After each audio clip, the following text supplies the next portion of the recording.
any person may become great. There is a principle of power in every person.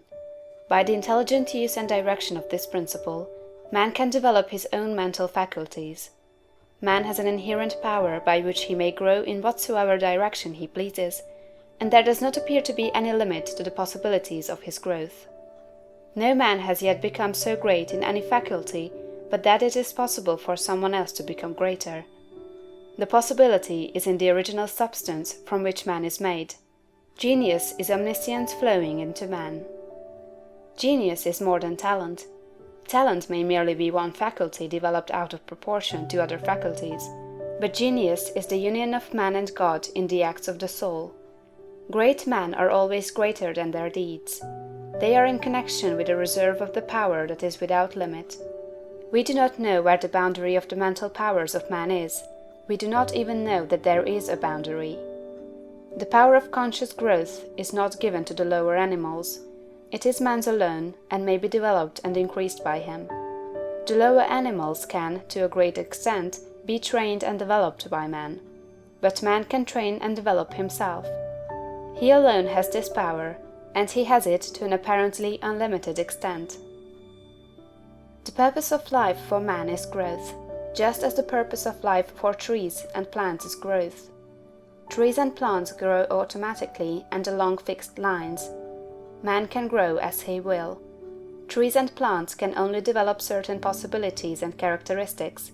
Man can develop any power, which is or has been shown by any person, anywhere. Nothing that is possible in spirit is impossible in flesh and blood. Nothing that man can think is impossible in action. Nothing that man can imagine is impossible of realization. Man is formed for growth, and he is under the necessity of growing. It is essential to his happiness that he should continuously advance. Life without progress becomes unendurable, and the person who ceases from growth must either become imbecile or insane. The greater and more harmonious and well-rounded his growth, the happier man will be. There is no possibility in any man that is not in every man, but if they proceed naturally, not two men will grow into the same thing or be alike. Every man comes into the world with a predisposition to grow along certain lines, and growth is easier for him along those lines than in any other way. This is a wise provision, for it gives endless variety. It is as if a gardener should throw all his bulbs into one basket. To the superficial observer they would look alike, but growth reveals the tremendous difference. So of men and women, they are like a basket of bulbs. One may be a rose and add brightness and color to some dark corner of the world. One may be a lily and teach a lesson of love and purity to every eye that sees. One may be a climbing vine and hide the rugged outlines of some dark rock. One may be a great oak among whose boughs the birds shall nest and sing, and beneath whose shade the flocks shall rest at noon, but every one will be something worthwhile, something rare, something perfect. There are undreamed of possibilities in the common lives all around us in a large sense. There are no common people. In times of national stress and peril, the cracker-box loafer of the corner store and the village drunkard become heroes and statesmen through the quickening of principle of power within them. There is a genius in every man and woman, waiting to be brought forth. Every village has its great man or woman, someone to whom all go for advice in time of trouble, someone who is instinctively recognized as being great in wisdom and insight. To such a one, the minds of the whole community turn in times of local crisis. He is tacitly recognized as being great. He does small things in a great way. He could do great things as well, if he did but undertake them. So can any man. So can you. The principle of power gives us just what we ask of it. If we only undertake little things, it only gives us power for little things. But if we try to do great things in a great way, it gives us all the power there is. But beware of undertaking great things in a small way. Of that we shall speak farther on. There are two mental attitudes a man may take. One makes him like a football.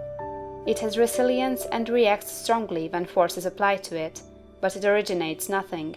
It never acts of itself. There is no power within it. Men of this type are controlled by circumstances and environment, Their destinies are decided by things external to themselves.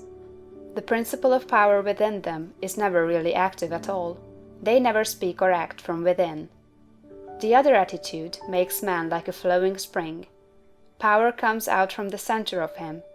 He has within him a well of water springing up into everlasting life. He radiates force, highest felt by his environment. The principle of power in him is in constant action. He is self-active. He hath life in himself. No greater good can come to any man or woman than to become self-active. All the experiences of life are designed by Providence to force men and women into self-activity, to compel them to cease being creatures of circumstances and master their environment. In his lowest stage, man is the child of chance and circumstance and the slave of fear. His acts are all reactions resulting from the impingement upon him of forces in his environment. He acts only as he is acted upon, he originates nothing. But the lowest savage has within him a principle of power sufficient to master all that he fears, and if he learns this and becomes self-active, he becomes as one of the gods. The awakening of the principle of power in man is the real conversion, the passing from death to life. It is when the dead hear the voice of the Son of Man and come forth and live. It is the resurrection and the life. When it is awakened, man becomes a son of the highest, and all power is given to him in heaven and on earth. Nothing was ever in any man that is not in you. No man ever made more spiritual or mental power than you can attain, or did greater things than you can accomplish. You can become what you want to be.